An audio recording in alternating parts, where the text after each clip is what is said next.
Peace and love, peace and love. It's your brother Isaiah. Again, with another one for the conscious brothers and sisters in the conscious community, keeping the struggle, because we know that it's through this struggle that we grow. Also, I like to say that it is, in fact,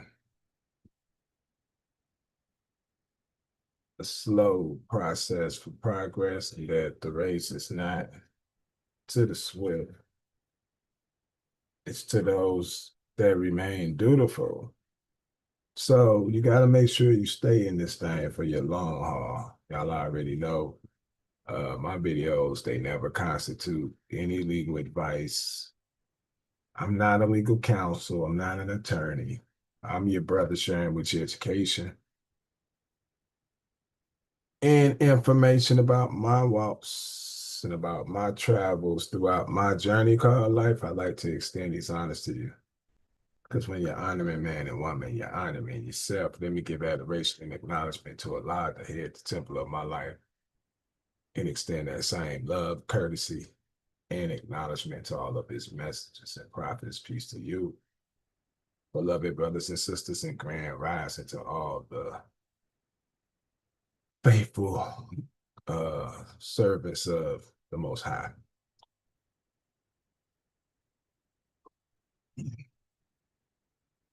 How y'all doing today? Myself, I'm good, taking everything in steps, stages, and degrees, constantly unfolding in the womb of these two different worlds. I wanted to talk a little bit about credit. Uh, truly having an understanding of credit, uh, how credit works, things of that nature, but like I said, I wanted to go over a couple of things that I have, right? And I want to read a couple of things to you, right?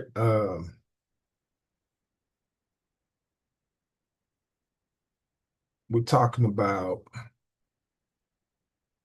United States persons and foreign persons controlled by acting on behalf or in conjunction with United States person, hereinafter called borrowers, right? Who obtain credit outside the United States to purchase or carry United States securities, or within the United States to purchase or carry any securities, both type of credit or herein referred to as purpose credit. The following borrowers are exempt from the act in this part. So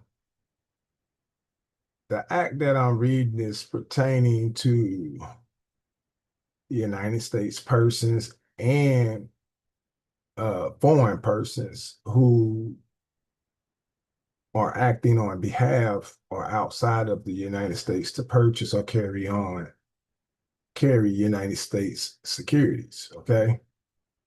Now, as I go on, it says any borrower who obtains purpose credit within the United States, unless borrower willfully causes the credit to be extended in contravention of regulation or you, right? It says any borrower whose permanent residence is outside the United States and who does not obtain or have outstanding during the calendar year a total of more than 100,000 in purpose credit obtained outside the United States, and any borrower who is exempt by order upon terms and conditions set by the board.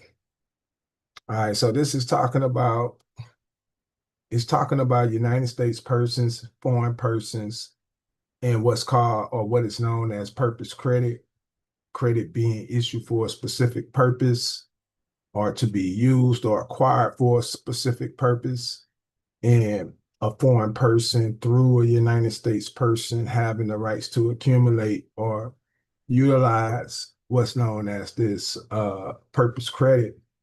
Now, like I said, I do a lot of research, I do a lot of study, and I figure a lot of things out over the years. Um, and in my studies, in my journey, learn to, be wise with, what I'm doing. So, I feel like I'm a do something with this, uh, what I'm actually reading, right? I'm gonna read a couple of things to you. Uh, just listen to what I'm saying, okay? In order to get a understanding of what I'm going over, right? Now, a United States person, right, includes a person which is organized, right? So a United States person is an organized person, meaning it already is set up, or it exists under law of any state, or in the case of a natural person, a citizen or resident of the United States, right? A domestic estate, or a trust in which one or more of the foregoing persons has a cumulative directive or indirect beneficial interest in excess of 50% of the value of the trust. Okay. All right, then it says that a United States security means a security other than an exempt security issued by a person incorporated under the laws of any state whose principal place of business is within the state. So once you start, reading certain information, it opens your mind up to a lot of other things. Now we got what's called a foreign person controlled by a United States person. Now listen to this again. It says a foreign person controlled by a United States person includes any non-corporate entity in which the United States person directly or indirectly having more than a 50% of beneficial interest, and any corporation in which one or more United States persons directly or indirectly own stock possessing more than 50% of the total combined voting power of all classes of stock entitled to vote, right? Or more than 50% of total value of shares of all class of stocks, right? So a foreign person is a non-corporate person, right? Meaning they're not corporate, they're a non-corporate entity, because you got persons that are corporate in their capacity and how they operate, then you got non-corporate persons that are foreign persons, but they are controlled through United States person. So the United States person is the linkage that, if you don't know how to manage your affairs, then through the management of your principal, you can be controlled. So knowing these things is critical and very beneficial, right? Uh, when dealing with transactions. Now we got credit transactions outside the United States, and no borrower shall obtain purpose credit from outside the United States unless it conforms to the following margin regulations, right? And if the credit is obtained from a foreign branch of a broker-dealer, as it applies to banks, if the credit is obtained from a foreign branch of a bank, except as the requirements for this purpose statement, as applied to non-bank lenders, if the credit is obtained from any other lender outside the United States, except for the requirements for the purposes this section. Any borrower who willfully causes credit to be extended in contravention of these regulations and who therefore is not exempt must conform to the credit margins in the regulations. So they have like certain margin regulations that that they have to follow, right? So I'm gonna read something to you, right? Now it says this is an affiliate corporation, right? It means a corporation of which all common stock is owned directly or directly by a firm of a general partners and employees of the firm, or by a corporation or holders of controlling stocks and employees of the corporation and its affiliates, has been approved by the creditor examining authority, right? And cash equivalent.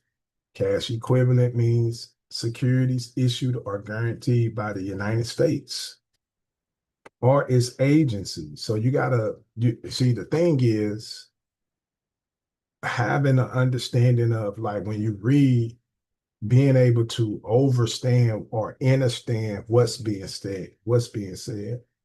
All right. So when you're dealing with a security issued in the United States by one of its agencies, it's issued as a guarantee.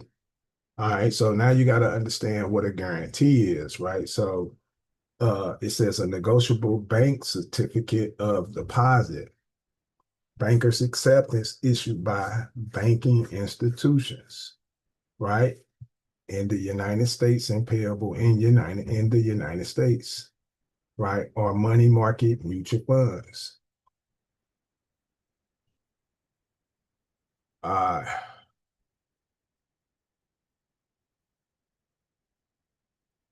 right. So I'm gonna read a couple of things. So a covered option transaction means any transaction involving options or warrants in which the consumers or the customer risk is limited and all elements of the transaction are subject to contemporaneous exercise if the amount at risk is held in an account in cash, right? Cash equivalent or via an escrow receipt, and the transaction is eligible for the cash account by the rules of the registered national security exchange authorized to trade the option or warrant, or by the rules of the creditor examining authority in case of an unregistered option, provided that all such rules have been adopted by the SEC, Security Exchange Commission. Now it says a credit balance means a cash amount due. So, like, when you get like a monthly statement, I amount due is a cash amount, all right? But they just don't teach us that. So when we get amount due, we pay it in cash. We don't know that it's a cash amount to be received, right? So a credit balance is a cash amount due the customer in a margin account, right? After debiting amounts transferred to a special memorandum account, right? So after they've transferred certain things into the account, and then it becomes uh, a payable balance to the customer. Now, when you tap on the customer, it says the customer includes an exempt borrower and includes, right? So a customer includes an exempt borrower and includes any person or persons acting jointly. So, that if you are, see, the thing is nobody can take away your lawful God-given existence to be recognized or be alive, to be living. Nobody, and if you have a legal identity, then you have the rights in conjunction with that legal person to have first priorities and claims in that legal person, right? To or for whom a creditor extends, arranges, or maintains any credit, right? Or who would be considered a customer of the creditor according to the ordinary usage of the trade, right? Then it says, in any partner, let me show this to y'all, right? Show y'all seeing it.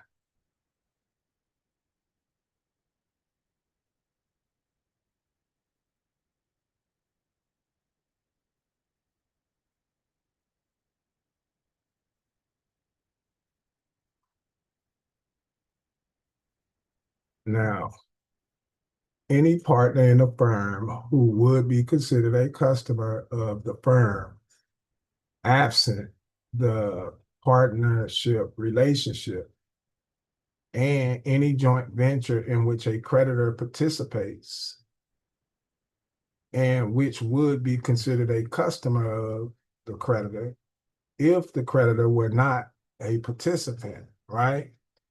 So basically, a customer is somebody who has a legal relationship with another person in conjunction with a transaction in which the customer is sort of like an employee, an officer, a manager, secretary, or somebody with specific managing duties to perform or to do a specific act in order to fulfill the terms of a specific agreement, right?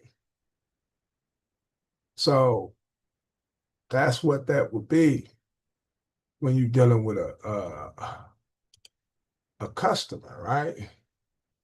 Now,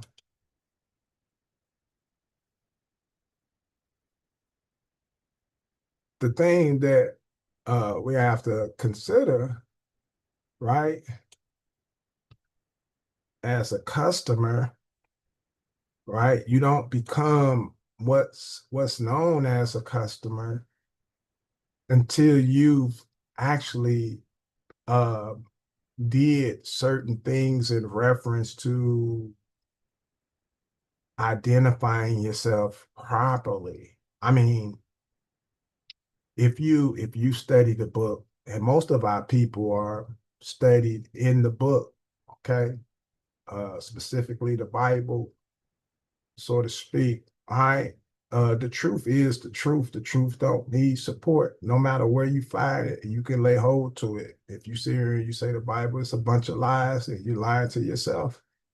Uh, I mean, is it other if it's the information that needs to be properly understood and comprehend? Absolutely. If you don't have the right type of mindset to discern that type of information, of course, it can have you interpreting things in the wrong way. Same way as like with commerce or commercial trade or practices, similar in nature to the same type of concept where you can actually interpret things in the wrong way, which will cause you to act in a certain way that could be detrimental or beneficial to the aspects of the trade, the practices that's happening at the time, right? So like I was saying, one of the key things and is to become a customer, right? Uh, if you are in fact a party involved and you haven't been identified, then to be identified, to be recognized as a substantial partner under a partnership with another is critical, man. I mean, I can't stress it enough. All right. So, and then we're gonna look up this word. It's called creditor, right? Now, when it gives us, let me show you something real quick. I like I said, brother Isaiah, I'm being very mindful of what I'm doing, because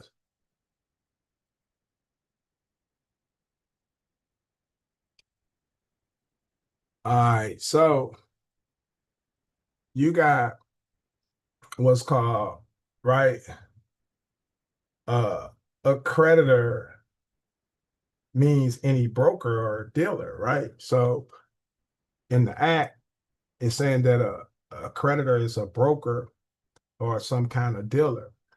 So if you are a creditor, then you are acting in a as a broker, or you're acting as some kind of dealer, right? Right. And then it says, and any member of a national security exchange, right? Or any person associated with a broker or a dealer, right? Except for business entities controlled under common control with a creditor, right? Then it says current market value, a security throughout the day of the purchase or the sale of a security. A security is a total cost purchase or the net proceeds of its sale, including any commission charge. So I think this is the part that most of us we don't have any cognizance about, to the point to where we know the trade, the sale, but this part when it comes to net proceeds and stuff like that, that's the part that we don't recognize or have any knowledge of. At any other time, closing sale price of a security on the preceding business day, right? So what does it mean by closing sale price? See what I'm saying? So let me see where I'm at. I'm gonna show you something. And y'all know how I get down.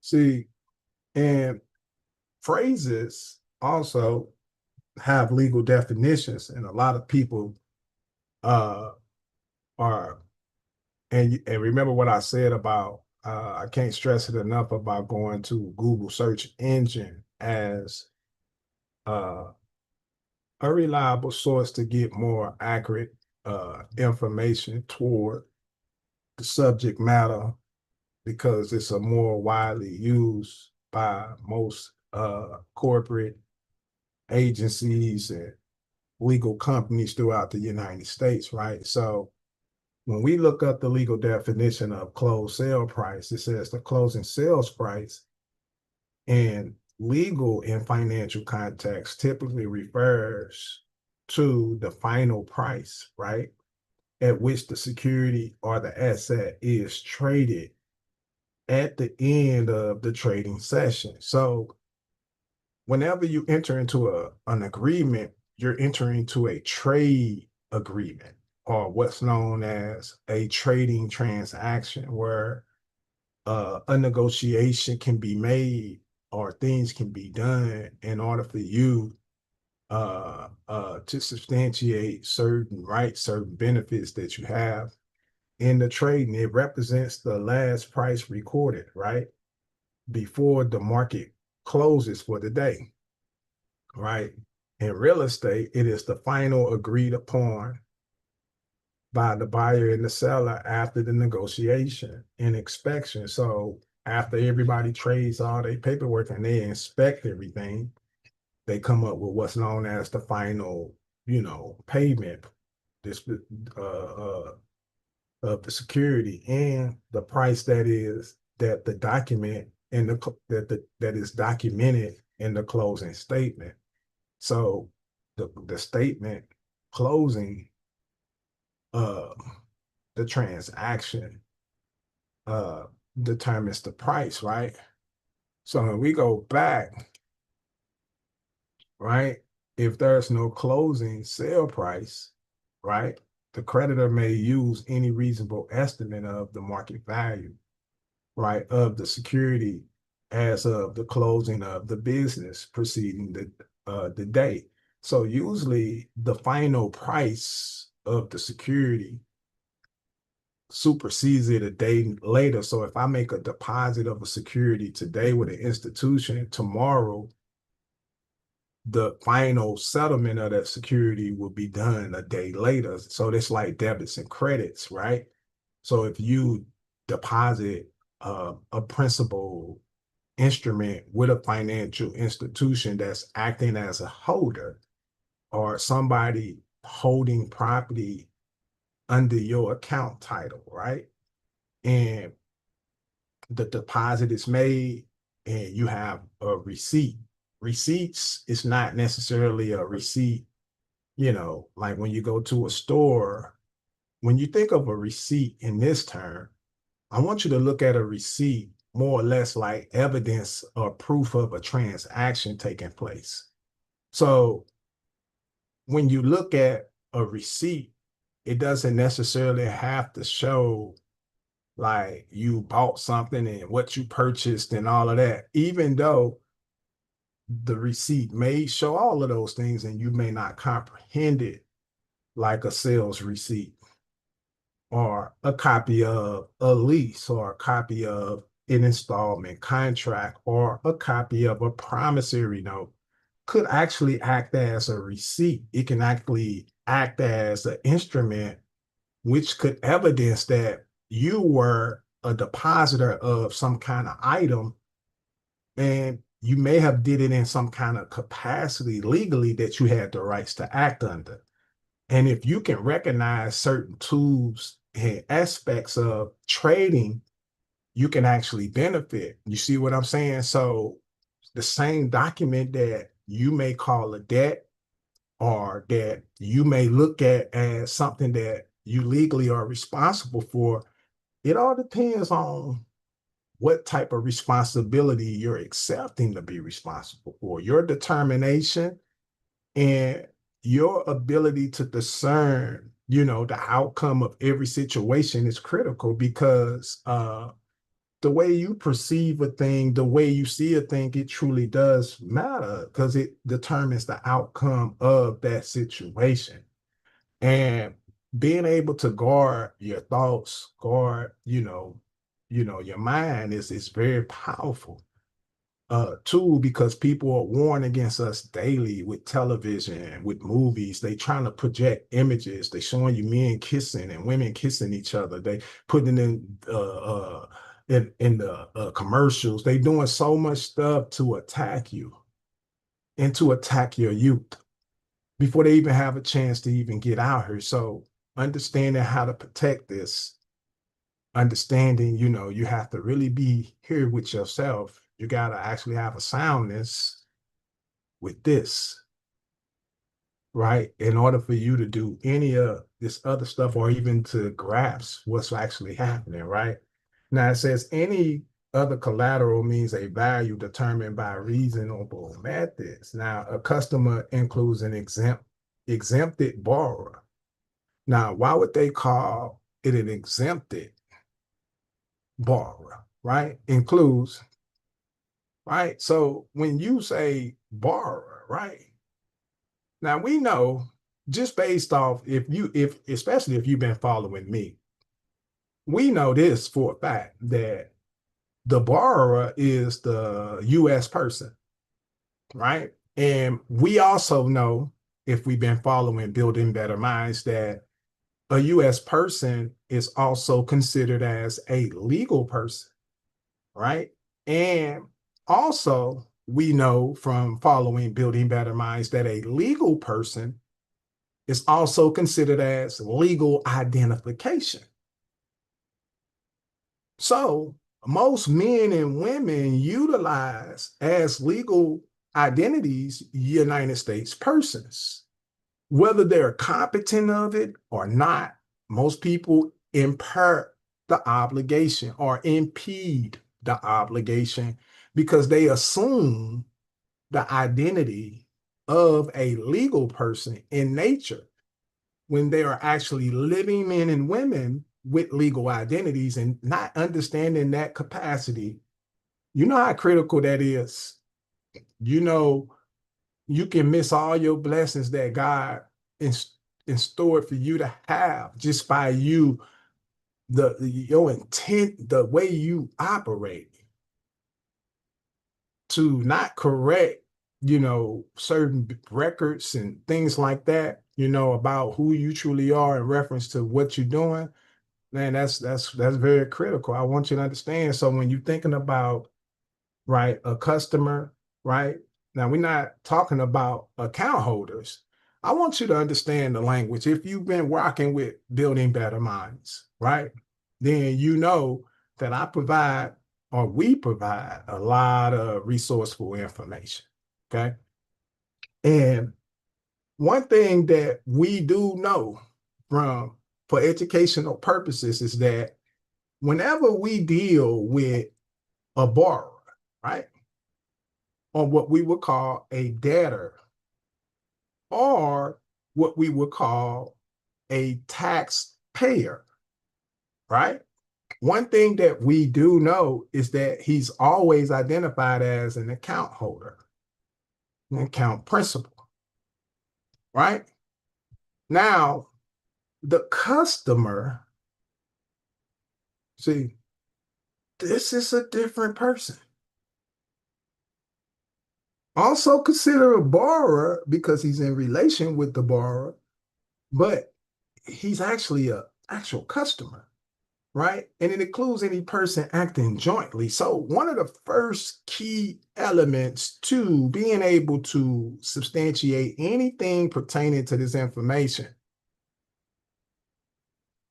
is to know that you're acting jointly, whether you're acting as an individual, so proprietor, corporation, LLC. You see what I'm saying? And understanding that representative capacity is crucial to benefits, because not understanding that relationship, especially in the customary practice of trade, borrowing, and exchange, you lose a lot of benefits because you don't understand what's going on. All right. Now, it says two right here, two for whom a creditor extends. Well, now, why did it says from to whom from a creditor extends, arranges, or maintains any credit? So usually an exempted borrower is somebody receiving from another creditor through maybe that creditor's agency. Maybe the creditor is offering you a product as a secured borrower or as an exempted borrower from having to pay because you're receiving the debt, maybe as a credit. Maybe you apply for financing. Maybe you're incompetent of what financing really is. And when it's approved for you to receive financing, you don't know what to do. So usually 30 days later, you end up in a debt, but you were approved for a loan amount and they got the rights to collect that amount because it was approved.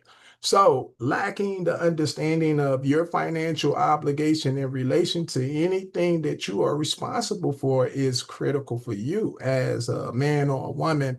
You have to be able to substantiate what God gave you. He gave you capacity. What is capacity? The ability to conceive and retain and comprehend information. You know that what makes man so unique from all other creatures of the land? Why? Because we can read what's on the screen and we can put it into faculty in application. Do you don't you know dogs, cats wish they can speak up for themselves? They didn't want to be rode on all the time and pushed and pushing wagons. And if they had a voice to speak, they can probably assert certain rights and receive certain benefits outside of what they've been doing all this time, but because they were not blessed with that gift. As man, as woman, we have one of the best gifts of all gifts is the discernment, the ability to receive and comprehend, to read, to write, right? You got senses, you can wake up and say you want to fly to Florida, you know. Everything in creation can't do that. They don't have a sense or knowingness or an intellect to allow them to even do that. So to be unmindful of your gifts, to be unmindful of what you have or what you are in possession of, and to belittle your gifts to belittle what you are. Do you understand that it's through this information that you acquire things? Just think about it. If I put a motor in front of you and it was all not put together, you never seen a motor, you wouldn't know the first thing to put where, but you may get a couple of things together just by common sense. But in practical sense, it would be very hard for you to complete a task as such unless you are mechanically genius inclined, because some people are, but not all. So I'm just giving you an analogy of how it works. It's the same thing with anything else. If you don't know the rules to the game, then you can't play the game. If I gave you Mortal Kombat and I gave you a joystick and you don't know what buttons to push, you can push some buttons and just be doing stuff. But the object to really be successful at winning and becoming good is to learn the art of how to actually control the joystick. So if you already have something that's been put in your possession, and 9/10 of the law is possession. Now, how do we know that we're in possession of this quote unquote, what's known as a US person, right? How do we know, right? First of all, before I even let me go somewhere else, right? Like rocking with me, man. Make sure you share it. You like the video. This is your first time tapping in with the brother. Make sure you hit the subscribe button so you don't miss. Also, sign up for the paid membership if you haven't signed up, and go to the website for any more resources that we offer here at Building Better Minds. We're about educating the minds of the people. We're not a legal institution that offers legal advice or any type of legal services. We strictly give educational and free information to the public in order to share our experiences, to share the things that we've encountered and learned over the years freely to the public, outside of our personal or uh, our personal obligations to the company to fulfill any purposes for the legal entity in which we're operating under. Okay, so I want I want you to understand that most of what we do here at Build Better Minds is strictly what it says is to build better minds. It's not to give you something to where it's laid out and you just it. The only thing that's laid out is the information, and the practice and the customs of how you apply it and make it applicable is something, personal to you. I believe no man, no woman can enforce or do any act with the lack of knowingness. If you're not competent in what you're doing, you can only do so much. And when you get to a certain point, you get stuck because your education only took you to a certain limit. And in the book, it said that in the last days that the people will become the law, that we will not talk them. We will know the law and we will enforce the law because we are law enforcers. We are actually the people of the covenant. And what is God's covenant? God's covenant is to subdue, replenish the earth, to do unto others as you want done unto yourself, to love thy neighbor, thy brother, thy sister, all the things that he bestowed upon us in order for us to be fruitful and multiply and receive his blessings, all of his blessings. You see what I'm saying? So failing to fulfill the covenant, failing to recognize your obligation and to know your position. And that's what is wrong with the world today. Everybody's out of position. Everybody's trying to be in a position that they're not qualified for, trying to do something that they're not actually able to do. So everybody has a specific purpose and in this world, you know what I'm saying? And those that know and I believe everybody knows that purpose. Every people knows. You can't, the people of God know who they are. They embrace it fully? Maybe not. Maybe there's some doubt. There's some things that need to be, dealt with because of the society, the way that things are operating, even though they may know who they truly are. They're not operating or acting out in that manner, you know what I'm saying? Which shows that there is some sort of impairment. There's some sort of deficiency. There's some sort of minorityism going on there because you should know. You see what I'm saying? You should know. And you should be able to manifest whatever it is that you desire. But breaking our covenants, if we are the children of the descendants of the people of the covenant, right? And your job and your blessings is through your covenant, you must understand what you're supposed to be doing. And part of that is understanding what person or what basically identifying who you are, where you belong, and what your purpose is. All right. And understanding what came before you. Ain't nothing new under the sun. We can't come up with nothing new. We can't make nothing new. It's already written. It's already been laid down. You know, Jesus, like he said in the book, he said he didn't come to change the law. Most people try to say the New Testament was a change of the law. It's just like when they brought the Constitution for the Organic Act of 1871 and came in with this commercial constitution for banks. You can't change the law. You can't abrogate the original laws which granted you the charter for that department or that division. It came from this. So it can't abrogate this and then have a higher status over where it came from. And that's the same thing, man. Same thing. Right. So once you start realizing that, you understand that everything starts with what God created. God created man. So man is the source. Man is the element. He's the prime minister of all things. You the source.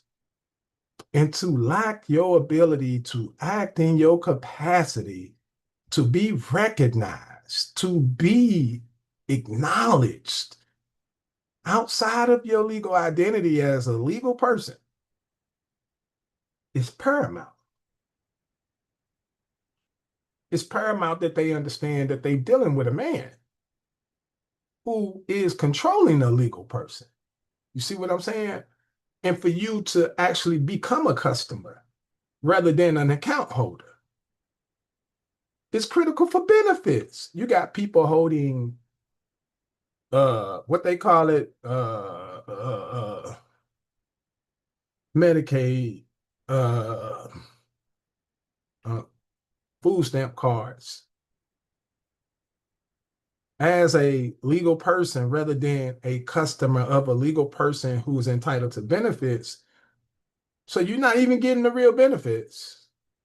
You're getting legal benefits rather than lawful benefits. And you okay with that, man? Maybe our understanding of things allows us to only exceed to a certain level of benefits or anything for that matter. If you lack understanding, let me keep going. Because, brother Isaiah, I can go on. I need to open up me a big auditorium and just open it up for everybody around the world. And I just go in there and just teach and break down the science and show people. And that'll be my job. That'll be what I do. You know what I'm saying? I devote my whole life to teaching and educating the people how to read again because we forgot how to read, right? Or to discern information. Right now it says, now who would be considered a customer of the creditor? So this exempt borrower, right? This person that they call an exempt borrower, he would be considered a customer, right? Of the creditor, right? Which is the other man or woman on the other side of the entity, right? According to the ordinary usage of trade.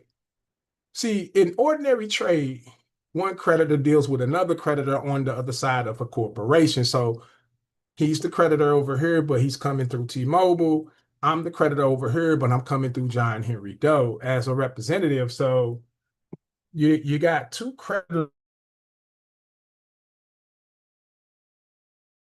Everything has to have a source, right? And some people lack the understanding that they are the source. So when we look at this word customer, we know what it means, right? It's a so basically it's a basically a secondary obligor or an accommodating party, right?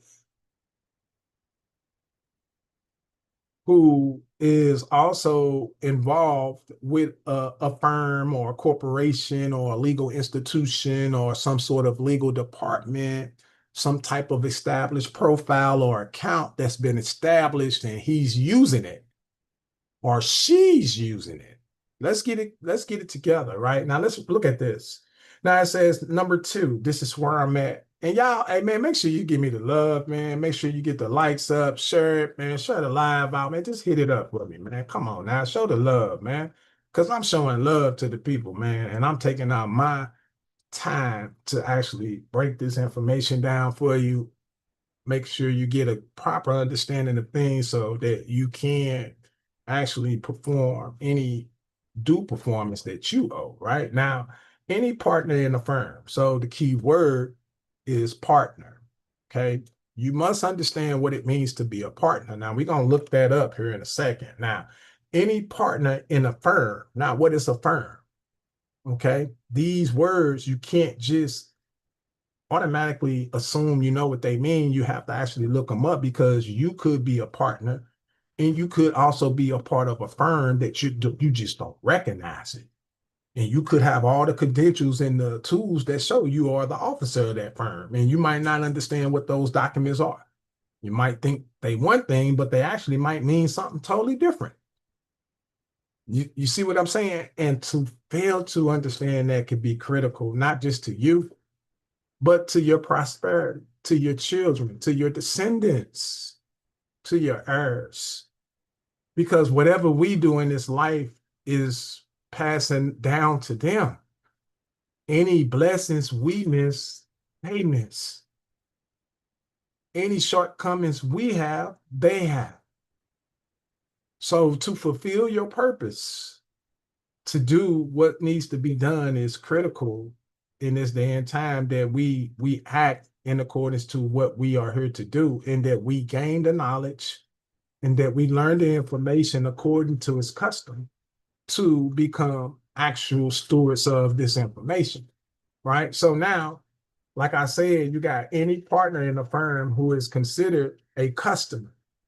So usually when you are part of a corporation, you are part of a firm, you are part of some type of legal institution or legal profile that may be acting as a person. Because sometimes when they create persons, they create profiles, legal profiles, like a LLC is a legal profile that's been established for the usage of a legal person, which is the LLC and its officers. So if you're already using what's known as a taxpayer, that's a legal profile already established by the state, legally assigned to an authorized user as identification. So once you understand the legal ramifications of your legal relationship with what you have, it'll start to make more sense in how you should identify in reference to how you do things in accordance to you receiving benefits, right? Now, any joint venture, right, in which the creditor participates and which would be considered a customer, right, of the creditor if the creditor were not a participant. Right now, let me read that again. Any joint venture in which the creditor participates, right, and which would be considered a customer of the creditor, right?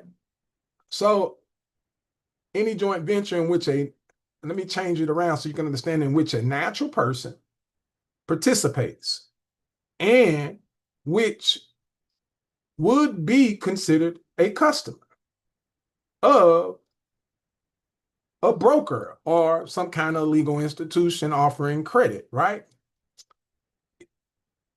If that natural person were not a participant, meaning if you were not becoming liable under that agreement, then you could be considered as a customer.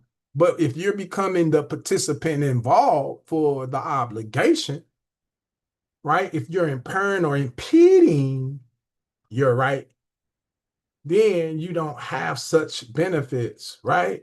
So, I mean, we're going to get it together, right? We're going to definitely get it together. And then y'all could come talk to the brother once you get it together, and then we can talk, right? And we can go a little further with information, right? Now, a debit balance means the cash amount owed to the creditor in a margin account after debiting amounts transferred to the special memorandum account.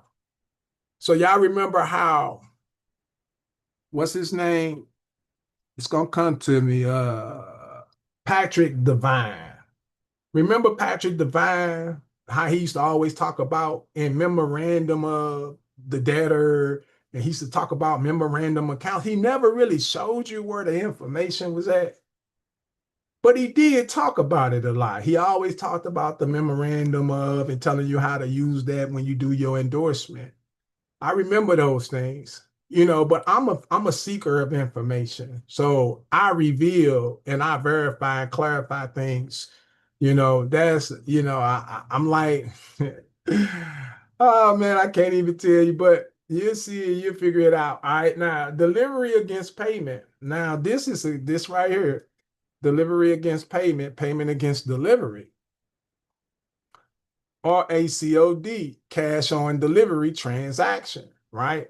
Refers to an arrangement in which the creditor and a customer agree that the creditor will deliver to or accept from the customer, will deliver to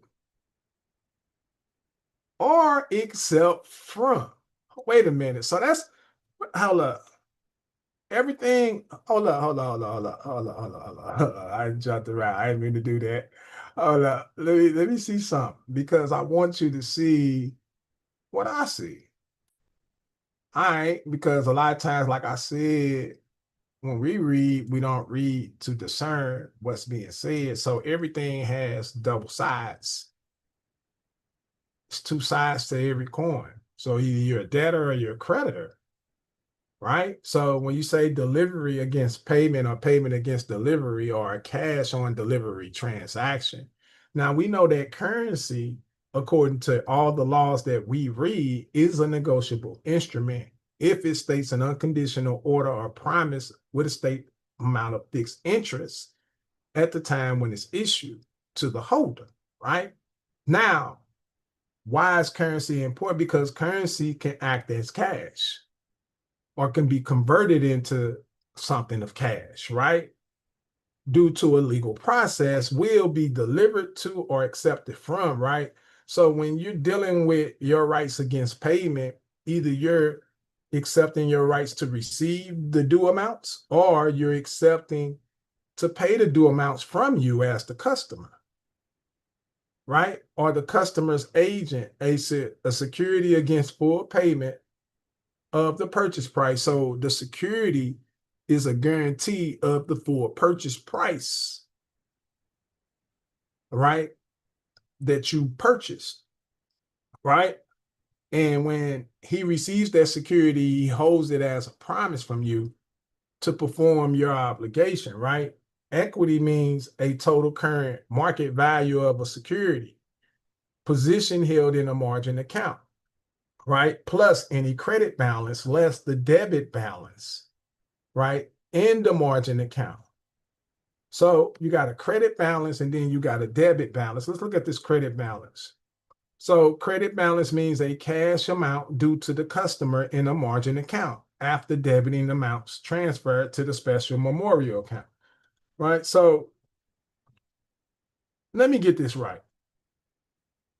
If I'm reading this right, if I just read that right, so a debit or a credit balance is a balance due to a creditor who has deposited a debit balance, maybe a debit, a debt is also considered a debit. So if you sign a lease and you're using a taxpayer as identity and you sign it, then that means you're signing into your account. So you are depositing by signing. So when you sign, your account receives and becomes liable to repay. And you, the natural person doing the act, is the depositor or the creditor or the maker of the legal person's obligation, right? Now, why is this important? Because a credit balance is a balance due to a creditor who has deposited a debit into a margin account. Now, let's look this up. Margin account. Okay. Now we got memorandum account and then we got margin account. But if as you notice that none of these things are highlighted, right? So I'm gonna look this up. I want to know what it means.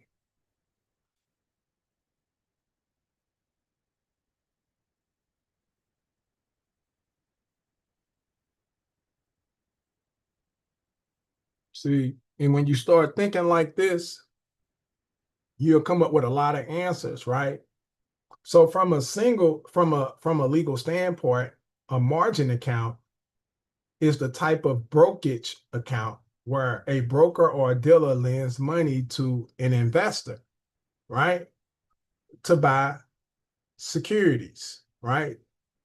And the security purchase using the borrowed funds serve as collateral for the loan. Now, let's read this again because, see, like I said, what we here is to build a better mind, right? To help you build your mindset correctly so you can get a proper understanding of what you actually have and actually what's actually going on, right?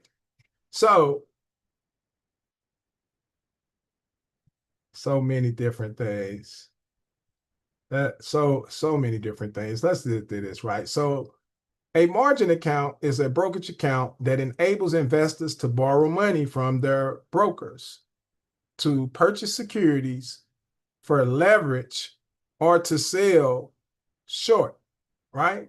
What is a margin account? A margin account is a brokerage account with which investors are permitted to sell securities short or borrow money to buy securities based on the funds in the account. Unlike standard cash accounts, traders and investors with margin accounts are offered purchasing power well beyond the funds in their accounts, which magnifies both gain and losses related to their cash position. All right, so that's what a margin account is.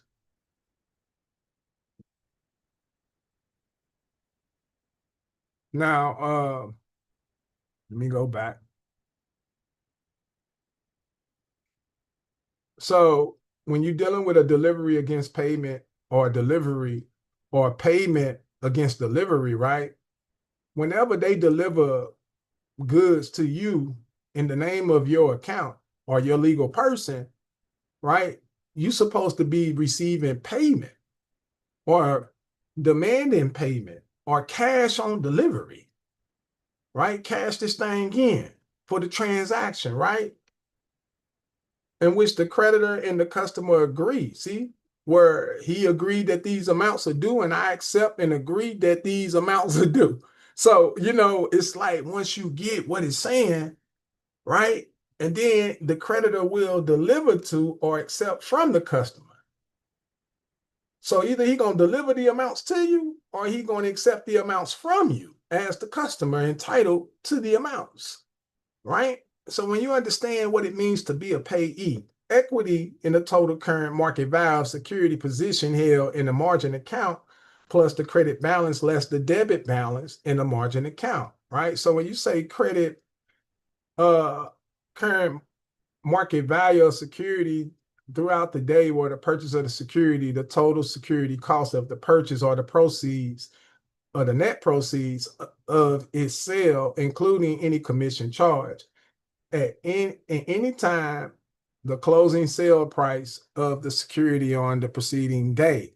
So the interest that precedes the security is the actual total sales price, as shown by the regular published reporting or quote service. If there is no closing sale price, right, the creditor may use reasonable estimates. So what is the closing sale price, y'all?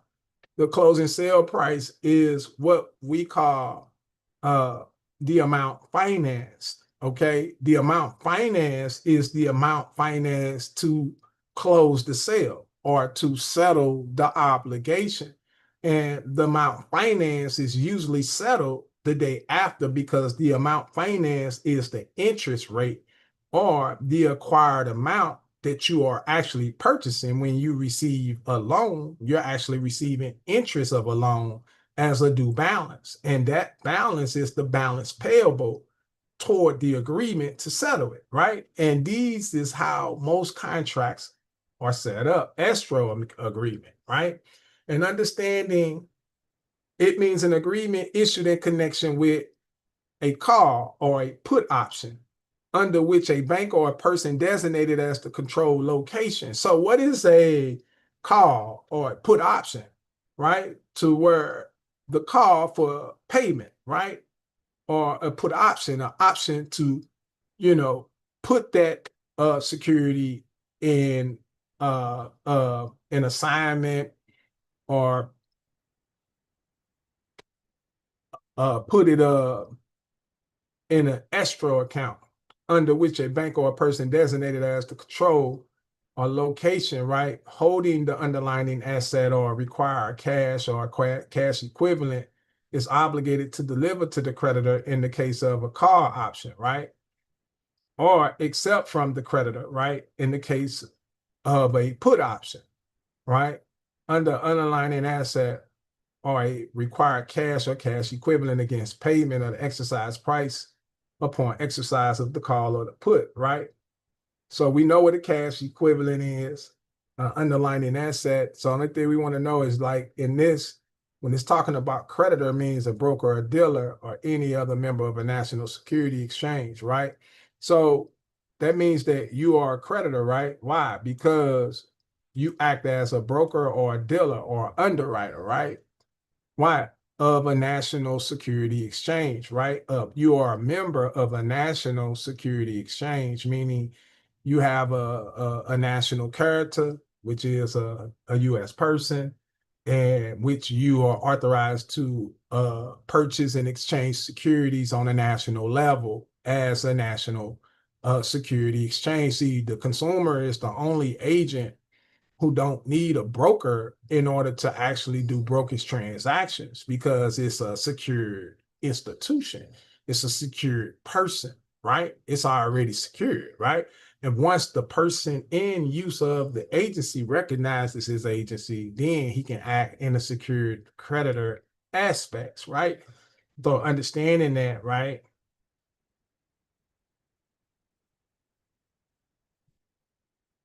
All right. See, the reason why you're an exempted borrower, because you are part of the national security exchange, but you're not required to like have a license in order to trade securities or to enter on any stock exchange.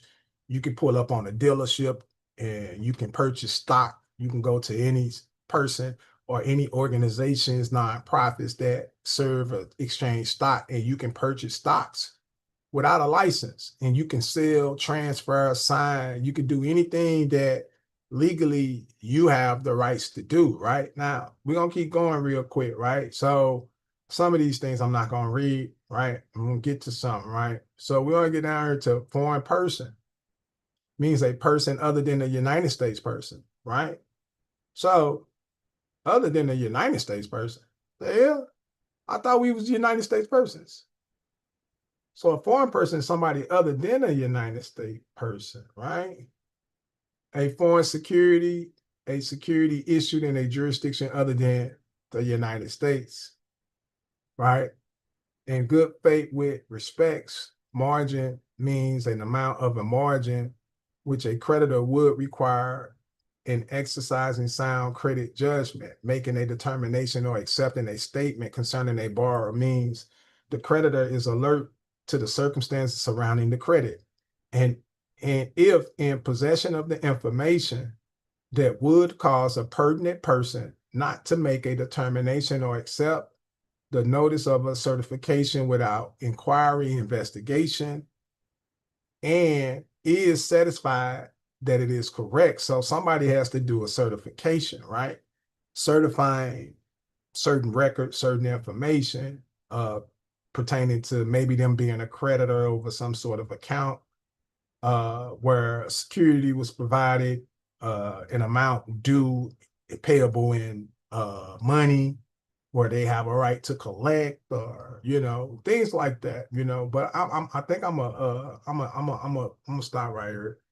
I ain't gonna I ain't gonna go too much further. I just wanted to come on and just share a little bit of information just to get everything going. So go in, do your little reading, do your little studying to get a better understanding of the information, so that you can actually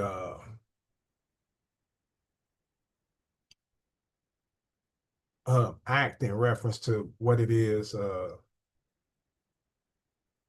that uh, that you need to do as far as exercising any rights that you have as a consumer, as a party having a substantial interest, or whatever it is uh, the situation may be. I think I'm gonna show y'all one more thing before I go. Right. Uh,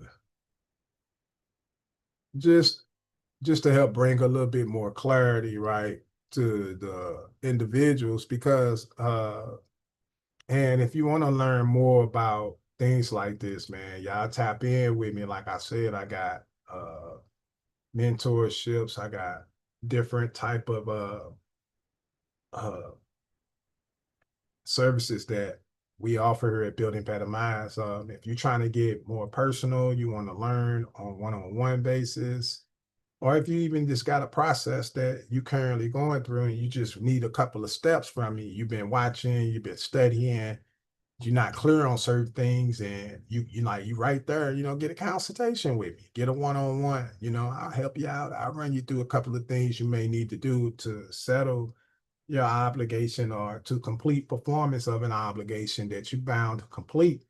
And if you need that, then tap in.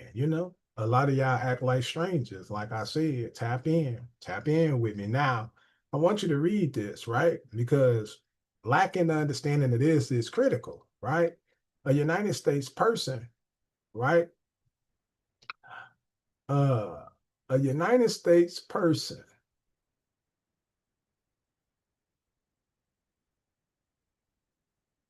includes a person for which is organized, right? So hold up. I want to go some legal definition of organized person, right? We want to look this up.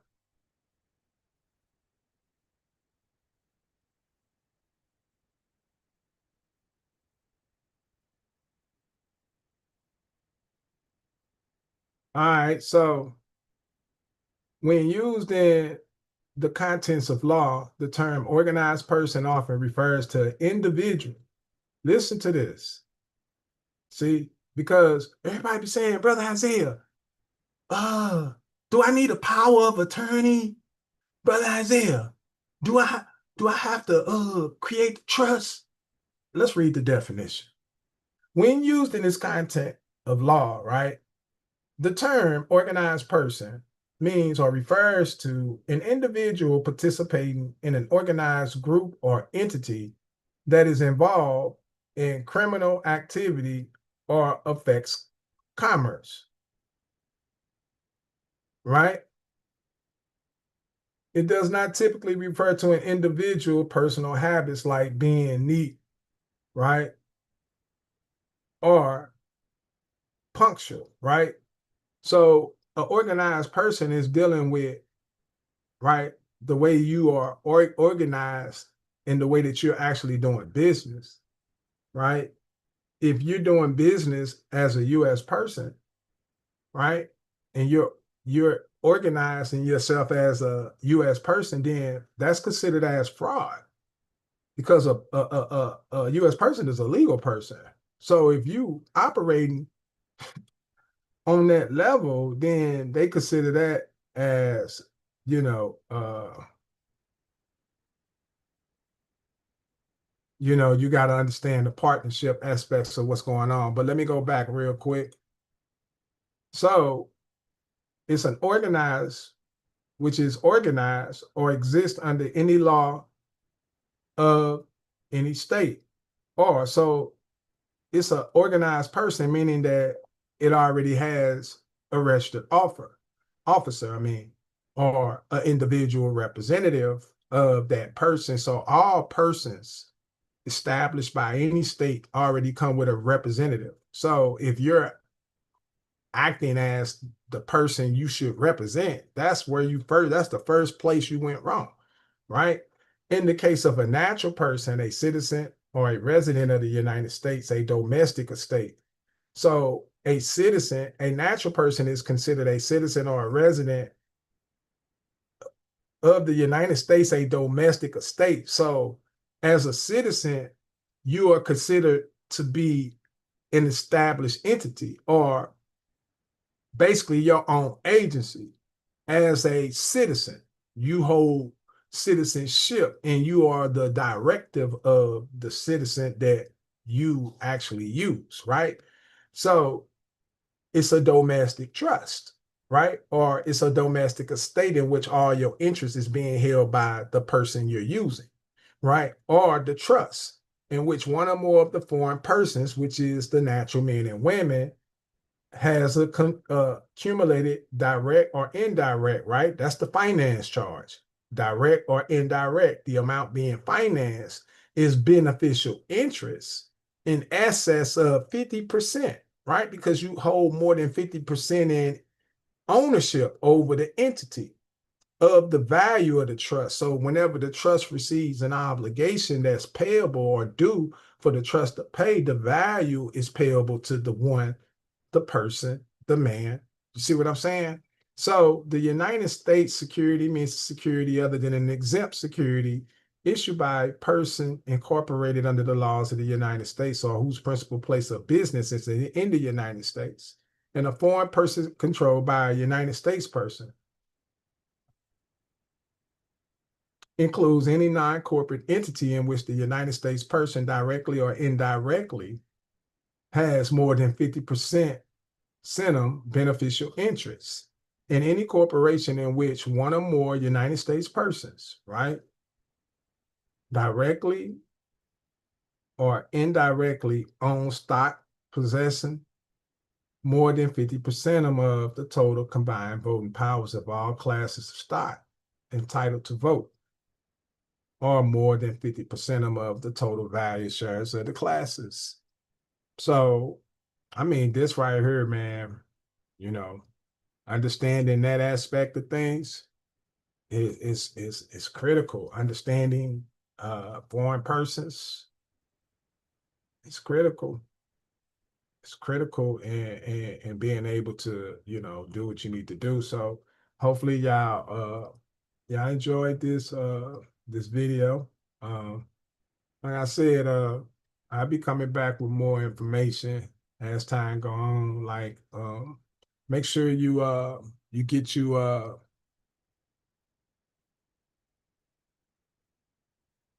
make sure you go to the website, sign up for any services that we have, or anything that you need to help bring more understanding and clarity in the things uh, that need to be done.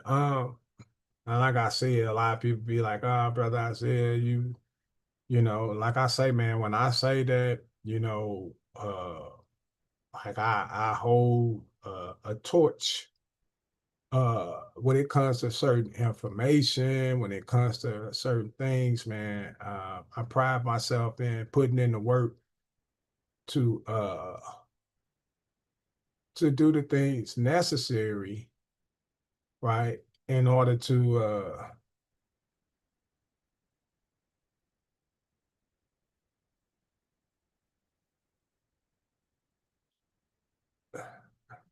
hold on, I'm trying to find something real quick.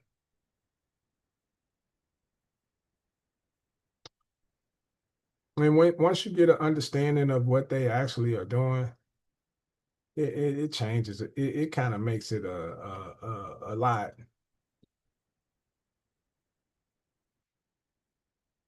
And see, you gotta realize you're not in the United States.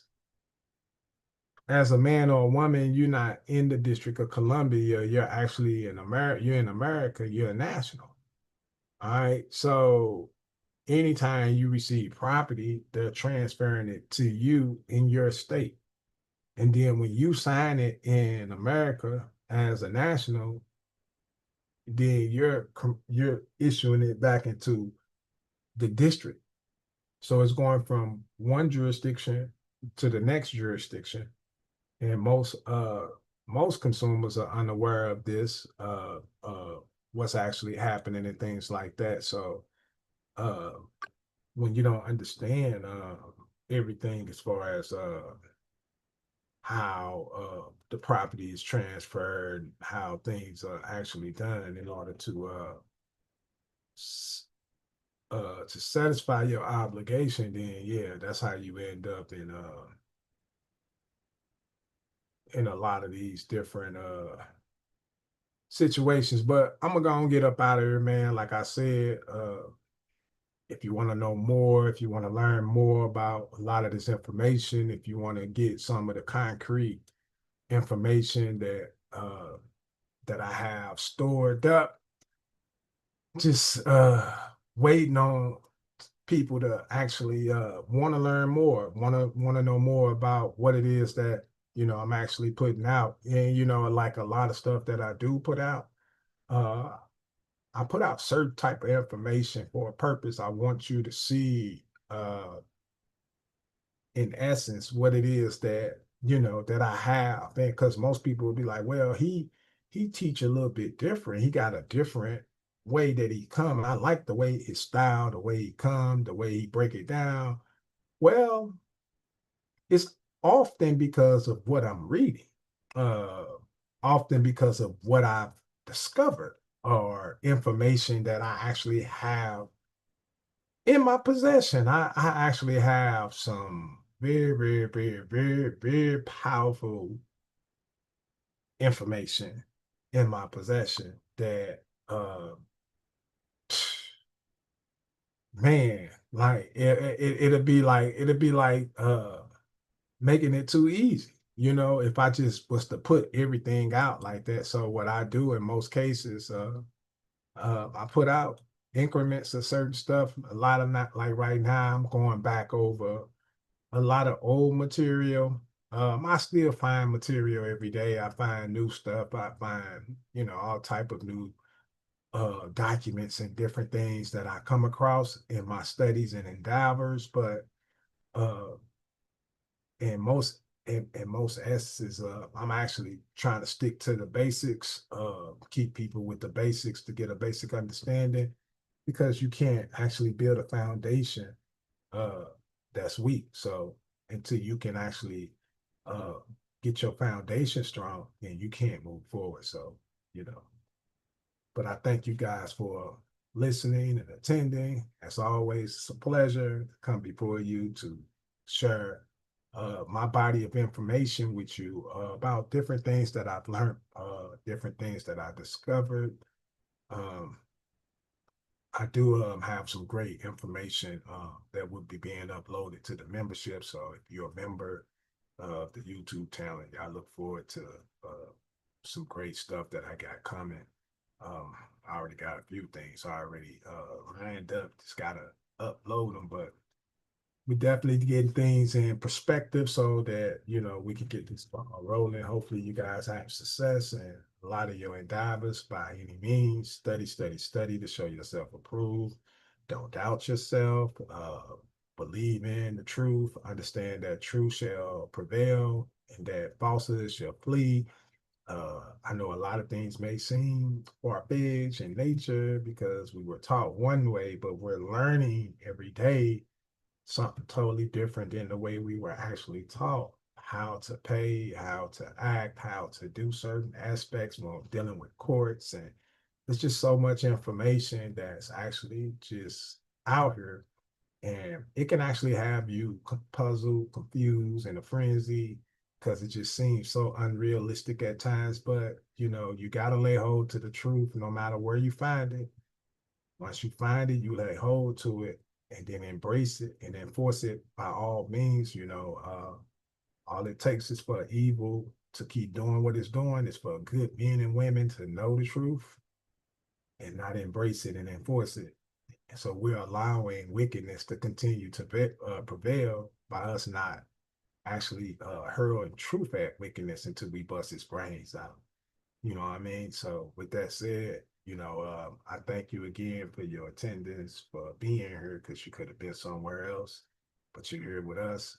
And we thankful for that, for your time, for your energy, and for your comments and things like that. I will be responding to your comments and things like that. I thank you again. I'll catch y'all in the next one. I leave you this time like I leave you every time in love, truth, peace, freedom, justice, and equality for us all.